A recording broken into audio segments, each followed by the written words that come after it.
listening to the AFTERBUZZ TV network. Now, the largest new media platform on the web and your #1 source for after-show entertainment.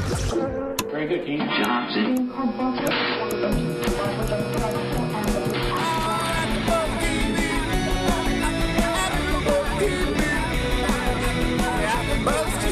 From the AFTERBUZZ Studios in Los Angeles, California, presented by Maria Menounos and Bing.com, and streaming live thanks to Akamai Technologies, this is AFTERBUZZ TV's Mad Men After Show. We'll break down tonight's episode and get you all the latest news and gossip. If you'd like to buzz in on tonight's show, you can buzz us at 424-256-1729. That's 424-256-1729. And now, another post-game wrap-up show for your favorite TV show. It's AFTERBUZZ TV's Mad Men After Show. Welcome, everybody. As you guys know, Bing is for doing. We're here doing another Mad Men After Show for Season 5, Episode 5, called Signal 30. If you're unfamiliar with my voice right at the top, that's because John Comerford, our regular host, is he's absent from tonight's podcast, so I will be filling in his shoes. I am, of course, Phil Svitek, and joined alongside me for this week, we have, as you guys know from past episodes, Keven Undergaro, Bethany Jaber, and we have a newcomer who's a huge fan of A, just podcasts in general, and B, Mad Men. Go ahead, introduce yourself, Joshua. Joshua Gardner. Nice to be Welcome to the show. Before we get right into it, which a huge episode, I gotta say for me, it was the best of this season. But as I bring up podcasts in general, I do want to say, for those of you listening, you know, we are here every week. We do this all for free to you guys. And all we ask for in return is that you rate and comment us on iTunes. It really means the world to us. Again, we'll continue to do this. We're going to come out with an app, again, free to you guys. We don't ever want to charge you for any of this great content. So please just take the minute or less that it takes and rate and comment. And if you've already done so, we appreciate it. Just tell a friend. You like Mad Men. I'm sure your friends like Mad Men. Just tune them into us. That's what we like. We're a community at the end of the day. So what did you guys think of the episode? Great episode, right? I mean, fantastic. To me, it's funny. I coming off Breaking Bad, which I was like, that's #1, Mad Men #2. After this episode, I'm not so sure. This is just incredible, and it's just so layered and so thick that I apologize ahead of time to fans, because we like to, you know, AfterBuzz, we like to be up 10 minutes after it airs in most cases, but I really feel strongly we should be watching this a second time and then broadcasting, because it's so layered, just amazing writing. Well, what I like is that in many ways it is kind of, I think of it, it's our therapy of like going through it. So in many ways you're getting kind of our raw thoughts as opposed to refined thoughts. That's the difference for me. But that's fair. It's like, it's shamelessly unedited. Yeah. And later on I listen to it, I'm like, oh, maybe that was a little too vulnerable. Yes. And Bethany, you brought up a good point. How it was kind of all about masculinity in this episode. But, we've been noting that Don's seems kinder, dare I say. He's kinder, but I think he feels good about himself, and he feels good about what he's doing ethically and morally, and in those But just instances, in terms of tonight, you're saying everyone was kind of dealing with their masculinity in general. Absolutely, they were completely, and also old versus young. Yes. Which has been a theme, of course. So it's the old world. It's the old guard against the young guard. It's this we talked about last year. It's the '60s, which really ushered into more or less the society we're living in today. Mm-hmm. Whereas before that, the 50s, the 40s, the 30s, the 20s was really a different world. And you know what I think? I think it's also coming to, before we talked about there was a lot of subtext and a lot of subtext. And I think like with the 60s, it's all coming to a surface now. Roger has more on-the-nose kind of lines in this episode about him not being, him being basically worthless there, and we'll get into Lane as well. So a lot of that is coming to the surface as opposed to just subtext. So it's definitely those two things, and with the guys being emasculated, that also fits the old guard, the new guard, the '60s in the new way. Minorities and women, are all getting a say. Mm-hmm. We're seeing it, more and more. Yeah. And we know it, and historically we know it, but then we're seeing it on this show, and it was just prevalent, just all over this episode. Well, let's start with the party because, as we said, the theme of this season has been Don is much kinder, and the fact that he's gone to Trudy's party is another sign of that. Right. It's taken about 5 episodes for me to actually, I guess, come to terms with him and his new marriage. And I think this episode really, exactly, I had no idea why that happened at the end of last season. But this episode helped me really see him, his divorce with his kids, and then trying to, I guess, live with his new wife. You really see him in this episode as the father of the hour. Like, he's there. Every role he seems to be playing the father figure, whether it's at the dinner party, even in the office so much as just letting them fight it out, which I'm sure we'll get to soon. But the dinner party, exactly, you see him playing almost like the quiet father who doesn't want to be there until there's a problem in the kitchen with the faucet. Right. And he steps up and takes care of it. Of course. And I think it's the voice of reason as well. And I wonder, it feels to me like he's just also very desensitized. He absolutely is. And what I really love about this episode is that Trudy calls him out on it. He's like, go ahead, go through your excuses, and if you can't make it, we'll just reschedule. And by the way, has Trudy not stepped up in her role? I mean, there was no getting out of that. She's like, we're just going to reschedule until you can come. Yeah. And he said I should hire you instead of your husband, essentially. And what was her? And what was her response? She agreed. No, she was like, "No, I don't think so. He's doing a great job." Oh, like, okay. She was the amazing corporate wife, and really pinning him down. Yeah. And as we discover, he may be falling into the footsteps of Dawn, where he's taking that for granted, as we see as the episode kind of unfolds. Yeah, and let's. In terms of what I really like about the dinner party is that everyone's kind of things came into a fruition. I mean, first off, just for me watching this show, it's so funny. I mean, no one got Cynthia's name right, and I mean, when they finally got it right, Don's wife just screaming, "Cynthia, Cynthia, Cynthia!" Like, so excited, and just so awkward. And this is really the first time that they kind of come to a head. At first they're talking about gun control, and you could see that they're not quite clicking right. Well, again, it's the old guard against the new guard, and Trudy represents the old guard. She's the old housewife saying, no, this is not appropriate at the table, and she's trying to maintain control, and Pete's like, no, let's let it play out a little bit. Some of my favorite moments in this is when he's showing off his stereo, Peter Campbell, and he's like, look at this stereo, it's 7 feet. Will Chamberlain could lie on top of it. And I feel like he's a young boy, though, trapped in the old guard, because even when Don approaches him, he says something completely inappropriate by today's standards, which is, you get the biggest steak. Right. Here are the rules. The rules. You see that almost that fatherly complex, and you can see where Pete and Ken are both seemingly trying to adapt to the new wave of thinking, and you see Don just kind of standing there, almost like he doesn't want to move on. He's very happy with the mindset that he's been used to.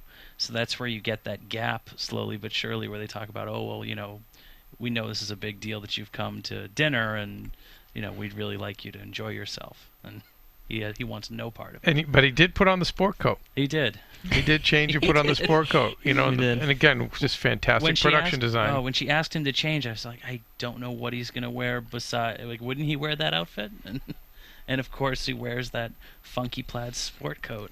I love this episode because there's just humor all over it, in just the oddest places. I feel that way with the sport coat, with the steak comments, with the look at my size, check everything out. Don't you like my home? No work, no baby talk, and Dawn gets the big steak. It's just so funny. And it was interesting too. When the fact that it came up that Megan was an actress. Yes. And, she said... well, the conversation being that no one gets into advertising. No one dreams of getting into advertising. And, of course, Trudy, corporate wife, towing the lines, like, I don't think so. You guys have a great job. It's very interesting, whatever. And she said, Megan was an actress, and Megan said, no, I was trying to be an actress. And then, Pete he throws an inappropriate comment her way. He kind of lays into her, and he goes, and then I just fell in love with advertising, and it well, being with it's Don in the context, and this worked out for me. And it's in the context. She says, I saw what Don and Peggy were doing, and I figured I could aspire, be that, and that's when he says his offhanded comment. Right, he gives her a backslap. It's funny when she said I was trying to be an actress. Does that mean she was trying? Like, I know when I heard that she was an actress in early episodes, is she acting as the model wife for him? Is it a front? Mm-hmm. Or by saying she's trying to be an actress and failed, is that a good thing? Meaning she, is not trying to be, she's genuinely there for him. I mean, let me know what you guys think of this, but again, we see her, she's trying to be like Peggy. So she's now trying at this, and, I don't think she's succeeding at this to the way Peggy certainly is. No, and in fact, again, speaking to the earlier point about the women taking charge, she is like, no, when Dawn says, get me out of this, you have to call Trudy and cancel. No, that's on you. You want to cancel, you call her yourself. Mm-hmm. Very strong, very, very, and just again, what a juxtaposition of Trudy. Of course. I'm conflicted with her on the show. I don't Trudy or Megan? With Megan, I haven't. Like you were saying, I haven't warmed up to her. I don't know what it is. I wish I could put my finger. You're like everyone at the office. She's the new girl taking the job, and it bothers you. I just maybe it is. I don't know. I have not warmed up to her just yet. I feel like everybody's motives on the show are so clear, and they haven't necessarily cinched her point of view in yet. Because I really don't know what her point of view is on the show. Well, I think she might not necessarily have one. Again, she's trying to be certain things. She's trying to find who she is, I feel like. Mm-hmm. And I feel like he's desensitized. I do think he loves her as much as he can. I feel like a lot of it's ripped out of him. How great was their conversation in the car of like, let's have a baby? And she's like, that's what gets you off now? And he's like, isn't that what we're supposed to do? So again, the old guard. Yeah. Versus the new guard. And I know we'll talk about the whorehouse later, but for me, just hearing that Dawn grew up in that, how the hell could the guy be normal? How could he not be desensitized if you grew up seeing that? Yeah. It's just very interesting. Did you also notice, in the dinner, a couple other great lines were thrown out? I'm trying to think of the one that had me laughing. It was what did you have? I can't. Well, I was going to say there's a lot of callbacks to just the color brown. And I do think that's a call to the race and the race relations in the future that we're going to see in the changing of the times. But I know when he wanted his drink, he said, I want it big and brown. Mm-hmm. And then when they were talking about living out in the country, he's like, what, you missed the horse shit? Mm-hmm. So just very interesting. I think just everything what we're talking about just took place at that whole dinner scene. Well, and then it was interesting because some of those lines... I was expecting any of the characters to get offended and bring it up. It was the line with Ken's wife when they talked about money trouble, and they said, well, any money that I ask for from my family, comes with strings, unlike Trudy's parents. Right. And you don't insult the wife who's running the dinner, and so the idea that she just smiled it off and just that's Trudy. Like, quickly slid it to another subject and. God, I want her as my maybe wife. Later for special news, I have an interesting story how Allie Brie got the job for Trudy. Oh my God, I want to hear that because I also saw a piece from an interview that should be interesting that we'll share in News and Gossip. What did you guys think of the sink thing? Said so much. It was my favorite part. Only because when it opened with it and you see him so unhappy, forgive me, Peter Campbell, you see him so unhappy in his bed, and then he fixes the sink. And she's in curlers. Yep. Oh my God, it's so old school. He's so satisfied, like his masculinity in that moment, like everything is intact. Then when he brought out the little green toolbox and fixed it. Yeah. I mean, I love how I'm a man. I can it's not fix about things. your talent. It's about the fact that you have the right tools to do the job with. Like, and again, when it bursts at the party, let me get the toolbox because that fixes it rather than the man. Whereas Don is just so capable and he knows exactly. Off comes the shirt. Yeah. They're like, wow, he's like Superman. The costumes in that scene show it. I mean, of course, he rips off the suit and is immediately to work, trying to fix the plumbing, while Pete comes back still in his suit with a toolbox probably knowing half of the tools that are in there that he could actually use. And that contrast is there again with saying, I don't miss the horse shit. I grew up in a whorehouse versus Peter, who said, I think my family donated land to that botanical garden. Yeah. And so you get a sense really who they are, where they're from, and why one can fix a faucet and feels like a man, and why the other just has no idea where he belongs. The other one just seems to always be in this loop of playing house anytime he's home. Right. Yeah. And the foreshadowing of, I think it was Trudy who said, the faucet blew up in my face, which is this not all going to blow up in her face, the marriage Absolutely. with Pete at some point. Yeah. And I know this is kind of jumping in a little bit, but the one at the end, Don and Pete in the elevator, Pete says to Don, I thought we were supposed to be friends. That's also a rough line. But and then he says, I have nothing.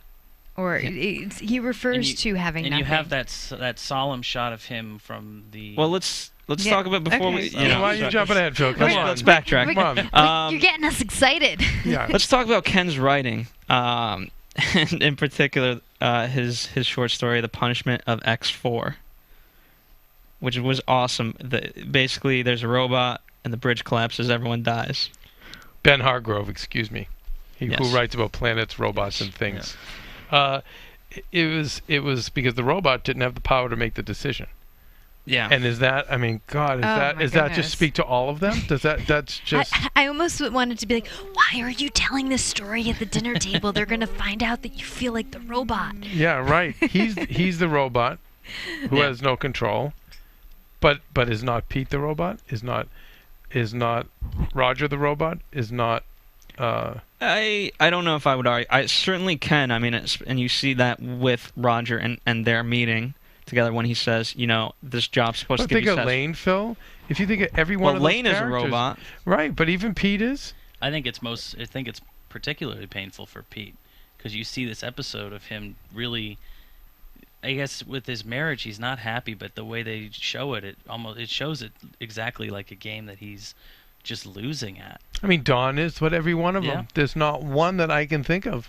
Yeah. Maybe Joan. Maybe Joan is there because she wants to be there, or maybe Peggy. I don't know. Maybe the women, which speaks to your point, Bethany. Maybe. You don't think so? Are they robots as well? Where the guys are robots? To a point. I mean, I find it interesting that Ken, he is taking a step forward in the sense that he is trying something other than his job. Like, his other part of himself, his shadow self, is hidden, and he's a writer. So he's part of the new guard in the sense that he's like, okay, I'm going to be a part of the workforce, and I'm going to be an artist on the side, and you're not going to see it. Versus Roger, who was like, don't even try to be an artist. But at the same time, I where am I going with this? I think I just lost track. What's nice, there's that conversation between him and Peggy, right? And he says, he passes off the torch and says, I'll leave the writing to you. So, which supports the argument. She said something about, I read one of your stories about girls laying eggs. Which is very, very interesting. Again, speaking of what we're talking about. But he's going to quit writing right after his conversation with Roger, which was I thought, a great conversation. Did anyone else think that Roger was going to try and pay him off like he has in the past 2 episodes with Peggy and with... No, you know why? I didn't think so, because he had power over him. Yeah. Mm-hmm. He could still exert that last bit of power over him. But it was amazing that he said, Roger says, this job satisfies every need I remember. Mm-hmm. Not even every need I have, every need I remember. So it was... Satisfies every need. When it's good, it satisfies every need. Every need I remember. To me, so he's talking about like how great how it just satisfied me in my past. It wasn't amazing. It just got me by in my past. Yeah. So it's just completely tragic statement. Well, And what about the production? What I just noticed was the stark contrast to his office. Mm-hmm. Just the production design. Mm-hmm. Oh, it's beautiful. It is beautiful on the surface, but deep down, it's black and white, which is that he keeps saying, I want it to go back to the old way. Deep down, the way it used to be, where like... But did you see his painting? The black and white painting? Yes. With to me, it represented chaos because it was just splotches. Exactly. And this is why this is so layered and so fantastic, Phil. totally chaos. And yet, in the pure colors of the black and white, to me, it's the fact that he wants it the old days. Because if you know history, the 50s, even World War II, it was black and white. It was good versus evil. That's it. It just started getting gray and messed up in the 60s, you know. But back then, it was very simple, and it was black or white, and that's it. And that's the world he wants to be back in. And yet, it's masked by being modern, and then the chaotic painting, which is genius and just shows why he's such a mess. And there's absolutely no clutter in his office either, whereas every other character has some form of clutter that's specific to them. I mean, Lane, of course, with all of his British. Well, again, none. And again, I think it's because he's simple, and also because he has nothing going on. Yeah. So on the you know, the subtext is because it's that simple philosophy of life, but on the surface he has nothing. And any time he talks, it's always a story of previous back in the day clients and the old job, and that great line where at the end where did Ken ask him again where it's like, oh, it satisfies everything? It's like, well, it used to. Like, yeah. And then of course, you know, wrapping up Ken is that he's obviously lying because now he's Dave Algonquin. Yeah. And he's writing this story that actually seemed pretty interesting. Well, I think, you know, Bethany, you're probably smart in this sense of, you know, existentialism and nihilism, you know, came about in Germany and all that, and it was in that mindset. And then, I mean, again, I'm not like a psychiatrist or whatever, but it seems like the only way to, it seems like, you know, Ken is beating, you know, being a robot by like, okay, you know what, life, we got to create some sort of meaning to it.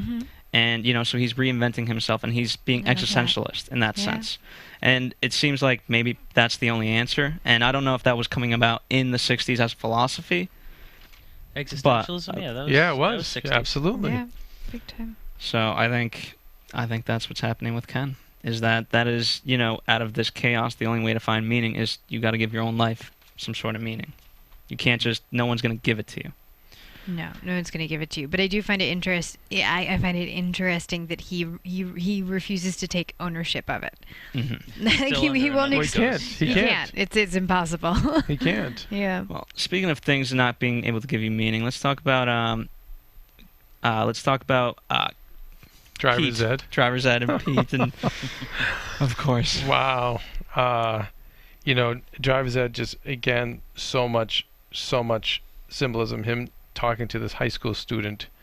Well, just the fact that he, you know, driving is an act of you're in control. You're behind the wheel, you know, of your life. And he doesn't know how to. Yeah. No. It's as if he really is emotionally 15. Right. Yeah. Right. He just never grew up. And you know, we see this with a lot of overachievers too. Like that's why, like, you know, later in life they have their midlife crisis, and we see in Hollywood people get successful, then all of a sudden they have to bang every single girl to make up for who they didn't have in high school or college. Yeah. You know, we're seeing this with him, you know, as he's like lusting over this young girl. I love they're talking about the sniper and how the world's getting messed up and time's speeding up. And again, we're seeing that old and new, you know, and the parents are overprotective. They don't want to let her out. And he's like, no. Yeah. And I love that this handsome, you know, handsome. Sorry, I have gum in my mouth. I really shouldn't. Handsome man shows up. Boy. And it's basically Don once again stepping in. It's the stud with all the muscles, and you know, you see his perspective, and the cinematography focuses on the guy's biceps. The poor actor is like, please just get a shot of my face, and they're like, let's get your muscles. Poor actor. Now, Bethany, you're a working actress. You're really gonna say poor actor? He gets a great spot on Mad Men. He gets a great spot on Mad Men. Stop but it. you know that he's sitting there going like, really? You couldn't have just gotten like I'm sure he's not. I don't think so. I think anytime they see them laying dolly track for a shot that's going to be all of you, I think you're good. He's putting his hand up her skirt. I mean, you know, and he's probably very happy. They're coodling in the corner, and you just see poor Pete alone. And the separation with the projector as well is just another extra, just another layer with that. I thought that should have been the shot to end the episode instead of the writing. Well, So I speaking of thought that was such a let's good... talk about the shot. It goes from him at the office to him. Oh, the dissolve. Yeah, Mhm. the dolly dissolved to him, and he's kind of has the same expression. Would you say or no? Almost identical, because he's in the elevator leaving, or is that He's in the office. Be more specific, because you've lost me. with Pete, the shot before the Before shot Driver's of Ed. Driver's Ed. Okay, thank The you. one that he transitions to, his face is, I think, almost exactly the Yes. same. Very hollow. It looks puzzled almost, and then that turns into the dolly of one of the final shots of that scene. Which I'd love to know how much of that was manipulated, in terms of matching, because it matched really, Meaning really you well. think it was in script, or do you think the other did it? I think it later? certainly had to be in script. I don't Okay. think, I think, because here's the thing, it's such a show, I don't think they would, I don't think it's worth spending CGI. I know you can sort of match it, but I think they were so careful in how they did it. To match that shot, I'm sure they had screen grabs and all of I was that gonna printed say, up. It's a script supervisor with a lot of pictures and notes, like Yes, every time. exactly. And so, I guarantee you that must have taken them a lot of time. And just like with, Breaking Bad, there was one final shot that took them 17 takes. I guarantee you, they took a lot of takes to make sure that was perfect. Right. And the expression was 100% dead on. So you agree that it was the same expression, though? It did look like from it, yeah. from work to there. Right. Okay. Not fitting in to either place. And you know what? Transitioning to later on when he's with the whore, what I liked was she played off both parts for him of the young girl and Trudy. Where at first she's like, "Hi, honey, welcome home," and then she's like, "Oh, perhaps he likes." He's like, no. Next. Yeah, and so he went through both until he's the. Oh, you're the king. You're the king. That'll work.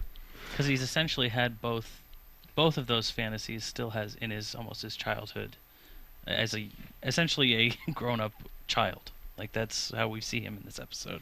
So to see the mother or the wife figure and then the schoolgirl figure, it won't do him any justice. It's because the schoolgirl essentially, because he has the wife and he has the girl at the driver's ed that he wants, and then there he wants something different. It's and he wants to be king. Exactly.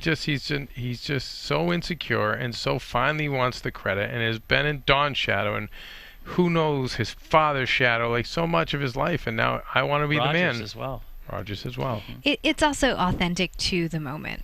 If she's role playing, it's not authentic.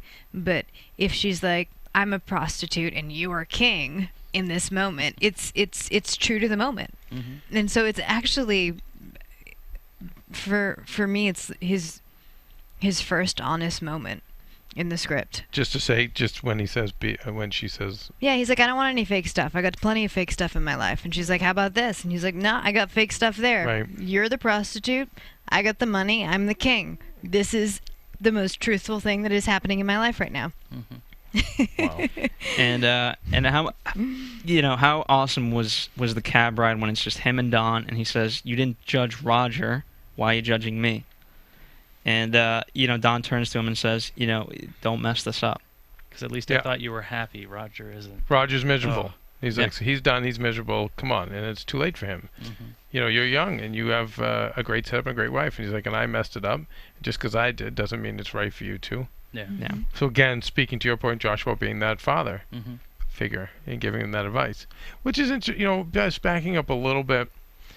I don't know did he really mess it up with Betty? Was Betty really a good wife, you guys? Oh, she was I think horrendous. she's a terrible wife. That's she what was I mean. Horrible. She cheated on him. Of course he was cheating. But at he the was same cheating. time, But I'm just saying, was... as far as she just seemed vapid and one-dimensional. It didn't seem like she was offering much as a wife.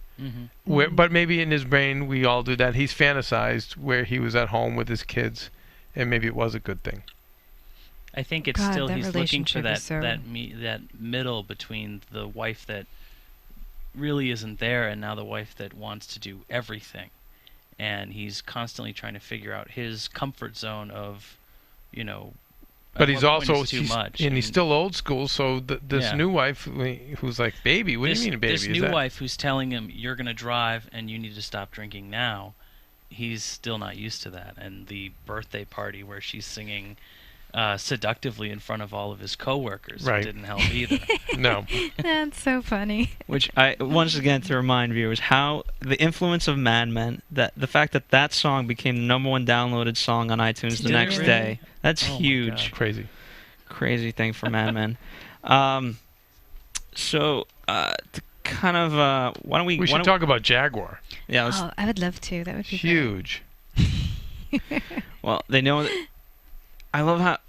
First off, all right. So I'm a soccer fan. So speaking of masculinity, you know, England had just won the World Cup then, and obviously that relates to Lane because he's still British and whatnot. And so he's supposed to be flying high. Mm-hmm. And as we know, he's just so incompetent at life. It really is. He's good with numbers. Let's give him. No, he's not, because we know at the end of the day, Joan's the really good one, and that's why, you know, in the first episode he was looking at her like, I need your help, and in this episode too, he's Right. like, he tells her, you But could do backing my up job. earlier seasons, I mean, he's the one that balanced the books. He made all the tough decisions, the hard cuts.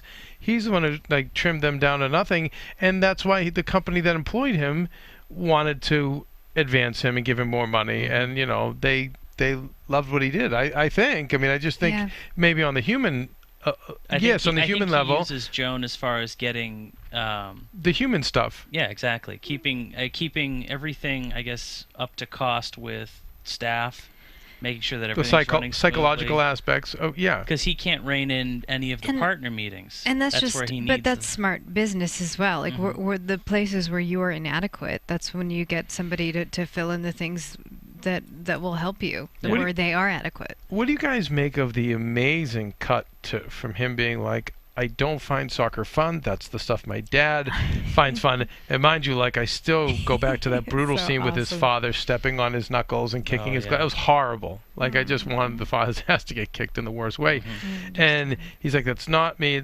And then the hard cut to him screaming and cheering and singing God like Save the Queen. Yeah. So was he being genuine in that moment? Was he genuinely excited about the game, or was he just going along? I don't know if he was entirely excited about the game. Certainly the British pride over winning, but I don't know if I can say exactly. But was it genuine? A genuine pride, yes, I'd say. So he was genuinely cheering and excited. Yeah. I think it's part of, and maybe I'm generalizing, but an English disposition. Having an English husband, you know, I'll be like, let's go do this. This will be so much fun. He'll be like, oh, I don't know. Maybe I don't think we should do that. That can't be exciting. And then we get there and he's like, this is the best game ever. It's amazing. Well, I also think like he has such little fun. And, you know, so I think genuinely he felt like he was not going to have fun. And I don't know if he ever, you know, liked soccer or not. But in that moment, he finally, you know, as we're talking about, you know, everyone being kind of a robot, this was his escape out of being just a robot. It was his chance to, you know, he's drinking, so what does drinking do? It changes your pattern of behavior. And the only other time we've seen that, especially with Lane, was last season with him and Dawn on Christmas, getting drunk and going to dinner and going to the movies and then going to, was a club or a whorehouse. Yeah, they picked up a couple of girls. Yeah, pick up a few girls. And when he had his chocolate bunny. That's right. You know, he was happy. Interesting, you know, they talk about his messy divorce with Great Britain. That comes up. And again, just it talks about, like, how things are chaotic in his world. It's also interesting in production design. You always see prominently a Mets pennant, and it's in bright red. Oh. You know, and the Yankees have always been the #1 team in town. Yeah. And for him, you know, it's like they're the second ticket. And then that red is just so stark and so could say a lot of things. Could say blood. It could say martyrdom. I know Beth, you're good at like colors, like color interpretation. But if you notice, even when Joan came back, she was in the red dress. Yep. At the very beginning. So I thought it was very interesting. I don't know if this is another layer of it, but it's also kind of pointing towards the window. Pointing towards. I mean, I don't know how much you can read into that. I'm sure it does, because everything just seems so well thought out here. But we see that he gets this meeting, and Roger gives him some amazing tips. It was actually nice to see, like, you know, why Roger was such in his days to be actually helping him, an amazing salesperson. Oh my goodness, it was one of my favorite moments. But when he actually gets to the dinner and the guy will not show any of his cards. Nothing. Yeah. I have to be honest with you. I love my wife very much, and he's like, "Oh, okay." Well, and that's what I'm thinking of too with the idea of the World Cup, with just that dinner. I also feel with Lane that just becomes another British talking point. Like, let's talk about that. Let's talk about the war. How are you doing here in America? And then you run out of topics very quickly. And it was just going back to, because we're seeing. I want to talk a little bit more about Don, because we're seeing like less and less of his strengths. So I want to like at least hang on to the facts that we do. And when he mentions the Scotch, he said, just drink it halfway down. You mean Roger? Roger. Okay, yeah. Roger, I'm sorry. Till it's see-through. Which again is that the brown being watered down. We're mixing everything together. It's just I love the writing on the show. Yeah. But he says the basis of friendship is conspiracy. Amazing. Certainly is. And it's so weird how Pete has really made him kind of a whipping boy, and he just takes it. Right? Oh yeah, I mean, after the meeting, like, my schedule is busy, you handle it, Roger. And the perfect setup, because then obviously, it's kind of like now Roger and Lane are intertwined, and so if Lane fails, that's a fault of Roger's. Right. Even though Roger had instructed him correctly, doesn't matter. That's beside the point. So the English guy knows he can't be fully honest, because the wives know each other, and he wants to. They take him to dinner. They have to step in. Well, with right? everything, with all the indiscretion, the adulterous indiscretion in this episode, I kept waiting for, especially when he was furious about finding out through his wife about the night that they threw the Jaguar rep.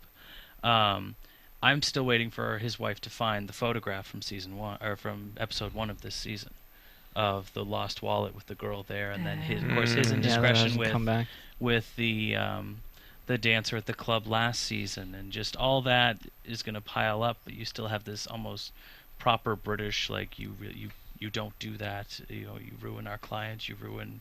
My wife knows his wife. It's weird. I was waiting for that to pile up, especially in the fist fight at the end of the episode. I was waiting for that to boil over in some form or another, of just accusations around the table. No, because it was all about who is stronger, who is more masculine. That's. I mean, I know. But I know. Okay, I keep coming back to that. No, it was that. But here's also the same thing. It was that. But it was interesting because the Pete even called him a homo. Yeah. Listen, we didn't have you go because, everyone thinks you're a homo. And shrugged it off like he was just stating an obvious. Yeah, and he was like, "You little, bastard! Like, I'm the one who set you up. I gave you good advice. Let's fight." And you see, Pete looks around the room like, "Wait!" And how do you not love Roger's response? I know we should stop this, but come on, this is just too entertaining. And Dawn, they draw the blinds, and they basically let them go. Do nothing to stop them. Draw the blinds. I've been waiting essentially to see Pete get hit in the face a few times ever since season 1. Well, as Jones says, everyone has. When he thought everyone he was bigger than everyone else. Yeah, everyone has. And again, it spoke to the times, because as far advanced as the 60s are, it's still in that place of want to step outside. Today, that would never happen. The dinner table, they were talking about outhouses as well. Like, just that weird reference, especially the fist fight, those. But also noticing the stance. I mentioned to you guys watching it.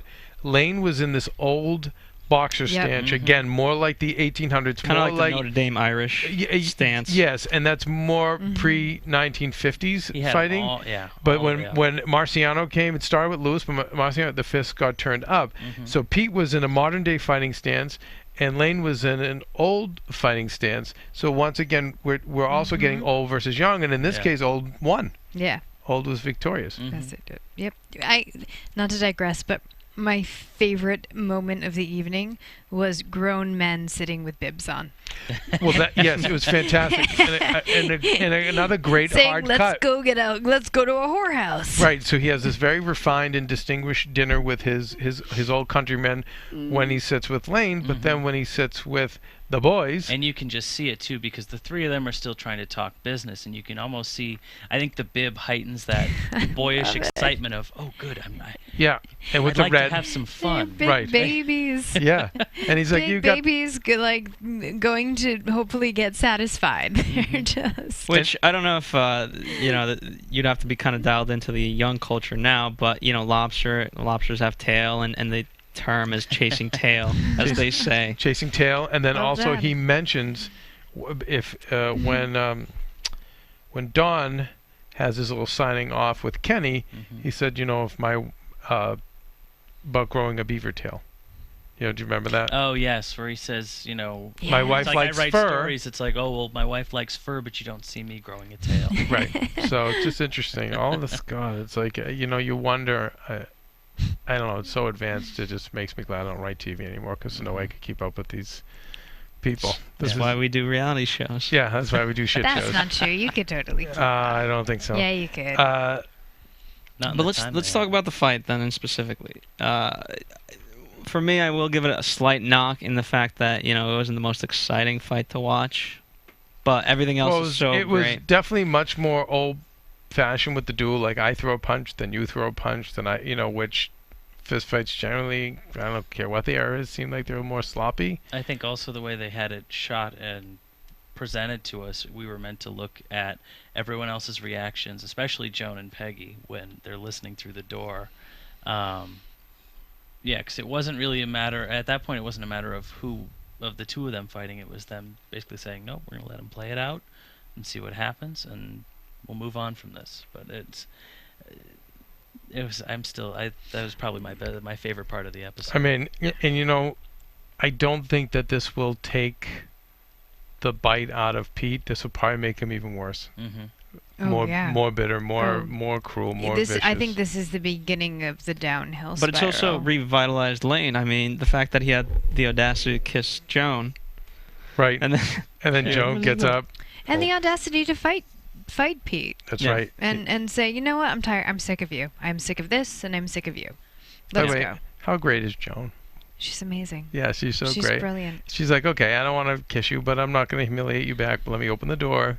I was going to say, it was There's that, a reason and they then keep also- writing for her. Yeah. Also a real moment of still that 50s-esque moment where she's just like, I'm not going to do anything. I'm going to just move on. And where he's like, I'm sorry, or we said, I'm sorry for that. And it's like, no, for what? Yeah, for what? We've always wanted to hit Pete. Yeah, we've always wanted to hit Pete. We've always wanted to do that, and I think Always wanted to what do she that. meant too was everyone's wanted to kiss me too. That's right. Mhm. So not a Yeah, big was I the deal. line. felt that. I Not a that's- big deal, which is Mhm. why she's fantastic. She is. I need a secretary. like Joan.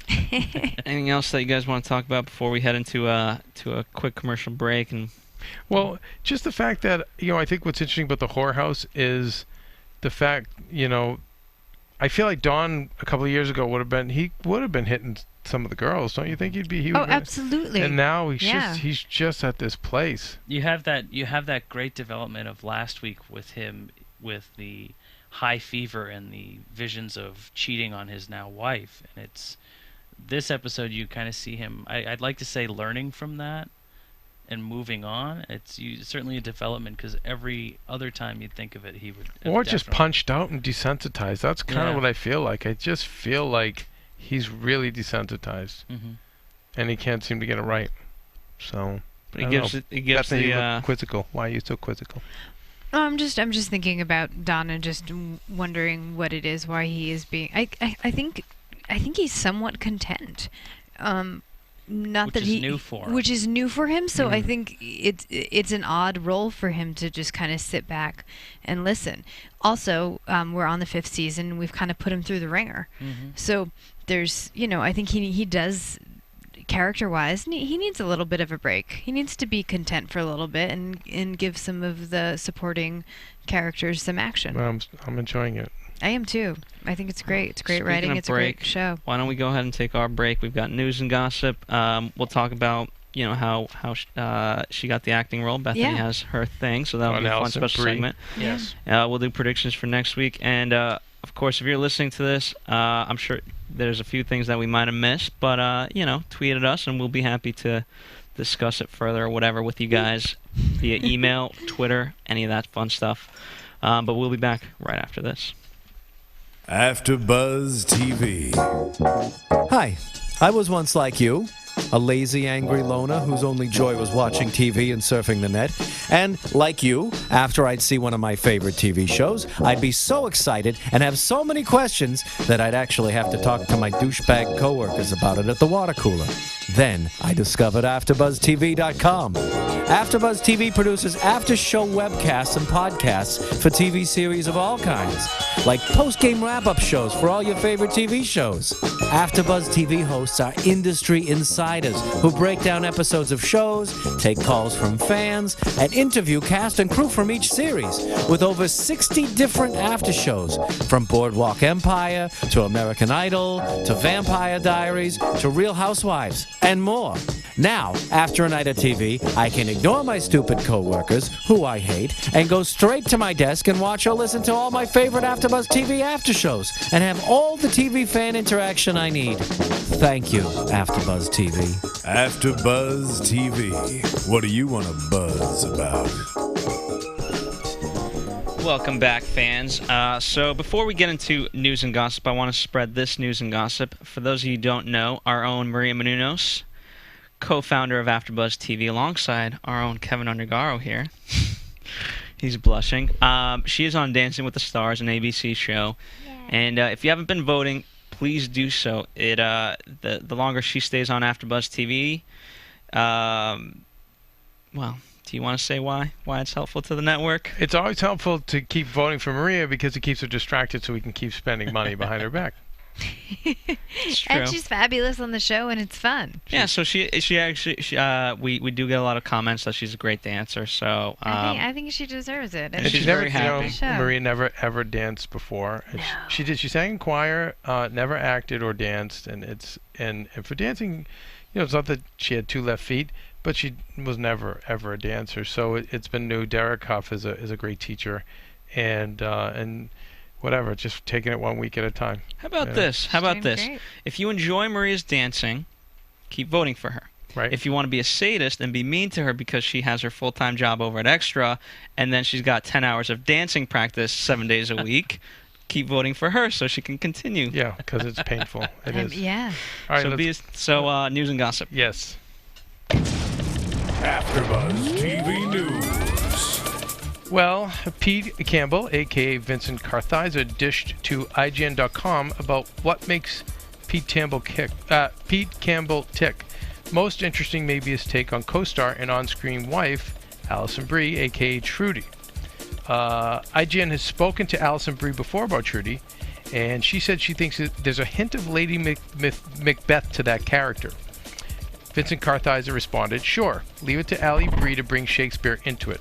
I think she's wonderful. I'm not going to comment on any analogies to Shakespearean in work. I've learned my lessons well. But, yeah, I love doing the scenes with her, not only because she's a wonderful actress, but because when you've spent a lot of time in character, not that I'm in character, but when you spend a lot of time working on characters, you kind of feel specific ways due to how the character feels. Is this a revelation of what Trudy may do down the road?" Ooh. That's my question. That's excellent. I don't know. Well, that ties into your thing, Bethany. It is. Well, kind of. I mean, it's a little bit hearsay, but I feel like I have it from a good source. We were all in acting. BRTMZ. What? No, I'm never much of a gossip. So we were all in acting class together, and one of my girlfriends was saying, "Well, you know how she got the role of Mad Men?" I was like, "No, please tell me. I'm dying to know." The producers offered the role to somebody else first, but it was only written as a co-star. And that girl, whoever she may be, turned it down because the role was too small. Smart play. Yep, it's really smart. These dumbass moves every effing day. Oh my God. And so they were going through the tapes. Bird in the hand, people. They were going through the tapes kind of last minute, and the producers stopped on Allie's tape. And they were like, "Oh, who's that girl in the blue dress?" And supposedly getting ready for her audition that day, she was like, "I know exactly what I'm going to wear. I'm so excited for this." She wasn't necessarily excited to get the job, but she was just excited about the character. And as they were going through the tape... That's what you're like, which is why we love you. Thank you. As they were going through the tape, they're like, "Oh, give it to her." So, I mean, boom. At which point, I mean, she's won, I want to say maybe 2 or 3 SAG awards at this point because they've turned her in. I love hearing that. I mean, just a small, simple co-star that somebody else turned down has turned into this. How many? I just see these dumbass moves every day. Dumbass. Somebody is kicking themselves somewhere. And they should be. Okay, so from zaptoit.com, there was a quick John Hamm interview.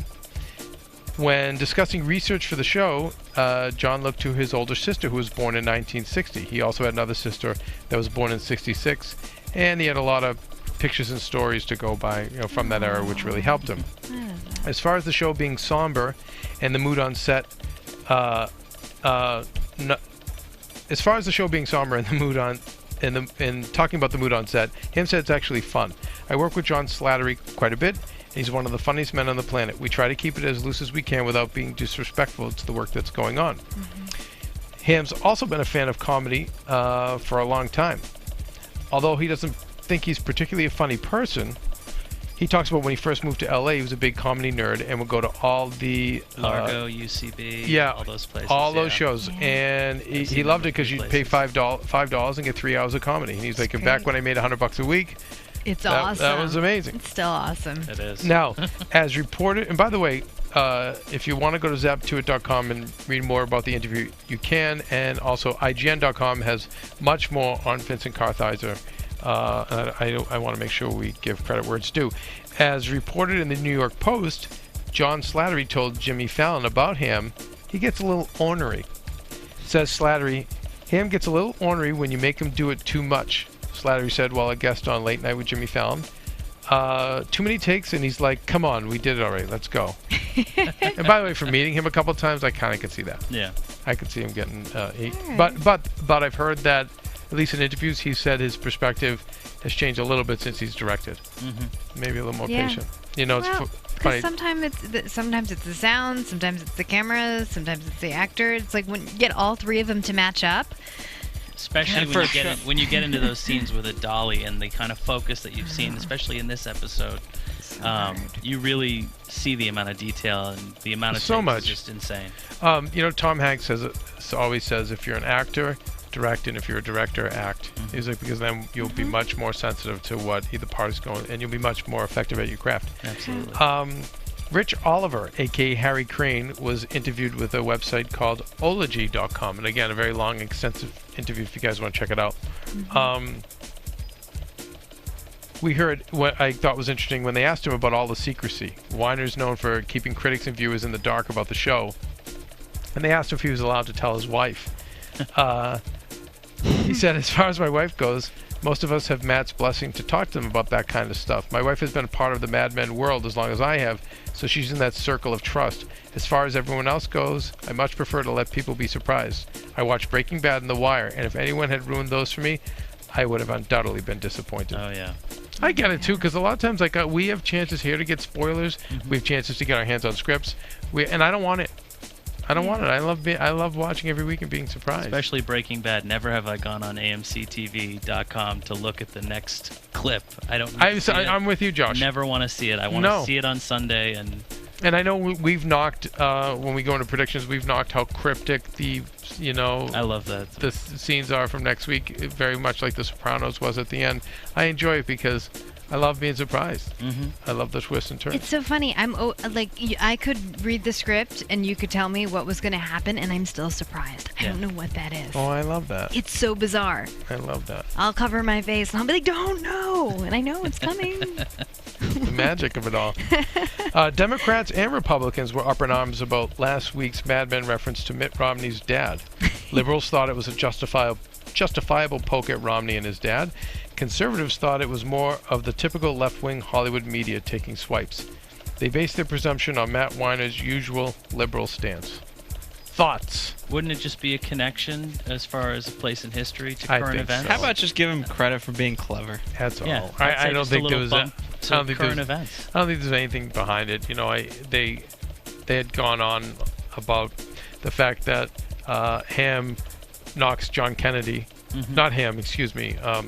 Don Draper knocks John Kennedy, and speaks great about Nixon. Nixon, yeah. But I mean, I don't know. I don't read any more deeply into that. The fact that it's great. It's timely. I think if we were meant to read anything into it, they would have, dwelled on it a little longer. I mean, they can't episode. they're shooting a period piece. And you can't avoid politics. It helps us set time and place. Yeah.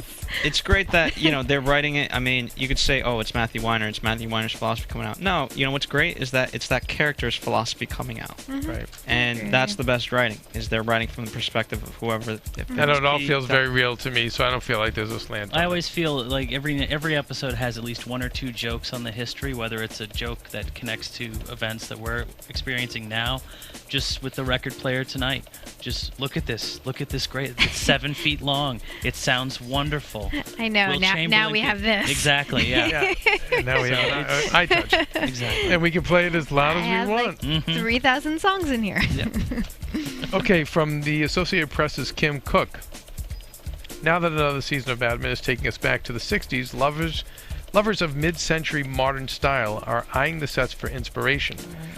Luckily, the popularity of both the AMC show and the design style makes it easy to find furniture that sets that stage. Was it last week, Phil, or the week before we discussed this? Well, I think we kind of discussed it every week. Well, really, we got into the fact that this style is back, and when I look at some of the stuff, some of the older houses, when you look at our set. Right. We look at our own set that we're on right now. It's a very 60s vibe. We have we have shag on the wall, shag on the floor. These chairs. We have the vinyl these chairs. Chairs. Yeah, like from the Merv Griffin show. Very, very dating game. Very 60s. Yeah. Mm-hmm. But it's funny when I walk into when I look at whether it's Roger's office or Don's house, or just the ad agency itself. It looks like you could walk into that today, Bethany. Those could very well be your theatrical agents. Oh, and you could walk and you wouldn't blink. No, I wouldn't. Or a friend's house, very, very, very easily. Add a few computers, take away a few phones. Yeah. Well, Kim Cook broke it down subject to subject, and talking about the living room. Mad Men's set decorator Claudette Didoul says she and production designer Dan Bishop are especially proud of the Manhattan apartment they created for newlywed characters Don Draper and his former secretary Megan Calvert. The split-level open planned living room, right? Sunken living room. Was initially envisioned by the show creator Matthew Weiner, no surprise, but it was up to the production team to make the space cool, livable, and able to accommodate shoot requirements.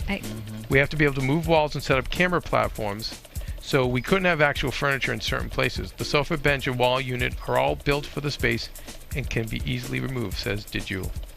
I don't know. I saw that set and I just longed for Manhattan. I don't know about you. I was like, oh my God. City of inconvenience, yes. What? Nothing. I hate New York. Do you? No, I don't like it. I like to visit and I like to be drunk there and then I'm out. Okay, as far as lighting. In period TV shows, light fixtures are essential in delivering the right look. On Mad Men, they're practically characters in themselves. Tall, slender wood, colorful, opaque glass, gleaming metal. Every set's personality is punctuated by one or two statement lamps. Didoul says the production team favored vintage lampshades despite their fragility. The slub silk on them is just beautiful, and the light through them is really unique. Hers came from Los Angeles area prop shops and vintage stores. Yep. Right? Love it. I'll take them if they ever have a set sale on there. Well, you remember when they sold off the old set on eBay from the old ad from the first office, yeah. If I had $500, I would have bought one of the minor coffee tables that they had. I mean, they had all the furniture there. I can find you one. Yes. Tell me what one you want. And I love hunting for furniture. Just tell me. Well, let's talk. Speaking of the art, most of the modern art on Mad Men isn't actually vintage. Didoul has found great pieces at rental galleries such as Art Pick in Los Angeles and through artist friends. The dramatic dark graphic in the show's ad agency office was created by the art department under Bishop's guidance. The piece echoes the work of English art proponent Bridget Riley. Similar posters are at Zazzle.com, starting at $100. So there you go, Bethany. Zazzle. You're writing that down. I am. Deborah Kling, a New York-based color consultant and decorator, sees mid-century modern style as grounded in neutral hues, simple lines, natural elements like stone and stained wood, and earth tones punctuated by what I call dinner brights, orange, magenta, and turquoise. To stay true to the style, Kling advises mixing these hues into a background of neutrals and keeping the floor plan open. Yep. Right? Yep. So we see that every week. Last but not least, Forbes magazine has a potential Mad Men spoiler. 2 days after Johnny Depp's new movie's Dark Shadow opens, comes the 9th episode of Season 5 of Mad Men, and according to IMDb, it's called Dark Shadows. So the question is, are vampires coming to Sterling Cooper? Episode 9 seems to fall... I would be so happy. Well, Episode 9 seems to fall chronologically around November 1966, when Dark Shadows actually was on ABC. The old series ran from 66 to 71. Barnabas Clemens. Really weird, surreal, spooky. I would love a vampire kind of like the original vampire soap. Yeah. So far ahead of its time, and nothing that it's not like a Bewitched or those other shows, and not that it's even like that because it was an actual vampire soap, but we've never heard much of it other than the fact that they're actually doing a movie, which I saw the trailer. It looks very funny. I was gonna say, yeah, mixed reviews of the trailer among friends. The running joke. I had heard about this with the Dark Shadows possible teaser, and the running joke with my friends is maybe after they have that, if they have it in Mad Men, maybe they'll actually have an audience for the Dark Shadows movie. Oh, I wonder. So you don't think anyone's? I'm a fan of this. I'm a fan of the old show. I used to watch the DVDs. But I feel like someone like Phil will still find it funny when because I think Johnny Depp's funny. I don't know. I like. I'm a big fan of most of the Tim Burton Johnny Depp movies that have come out. So I mean, between Ed Wood and regardless, but. It's but what are you hearing about the movie? It's not so good? Just the trailer. I had mixed we can't go by the trailer though. Yeah. All right. Okay, well anyway, that's your Mad Men news and gossip for April 15th. April 15th. Thank you, Phil. 2012. And now our predictions for next week. And now your AfterBuzz TV predictions. Does anybody bother writing like the snippets that happen anymore? They're so cryptic. It's like you might as well just have us go around the room and say our favorite like line or anything like that. I predict that so cryptic. I predict that Bethany, as a trained performer, is going to do a better job reading the news next week. No. Yes, that's my prediction. Josh, why don't we go to you? Why don't you kick us off? What do you predict for next week? Well, I predict I'll still be as disinterested of the teasers for next week as I always am. I honestly, one of the best parts about this show and Breaking Bad and Boardwalk Empire is that I really never know what to expect for the next episode. And most of the time, I don't need to know because I'm going to be excited either way. I really want to see more with Pete and Roger. I'm waiting for that to actually either really boil over between the two of them. Not so much with Lane, but just with the two of them. Yeah, because he's almost taken out Don. Exactly. I mean, Roger. He's almost taken out Roger. So you're right. It's going to come down now. We've seen this shift because for the longest time it's always been Pete trying to get the better side of Don or just Pete trying to overcome him. Has been since season 1, in my opinion. And now you have this point of Roger really trying to muscle in and show that he's still useful. And you have that moment of Pete moving in and essentially trying to surpass Roger.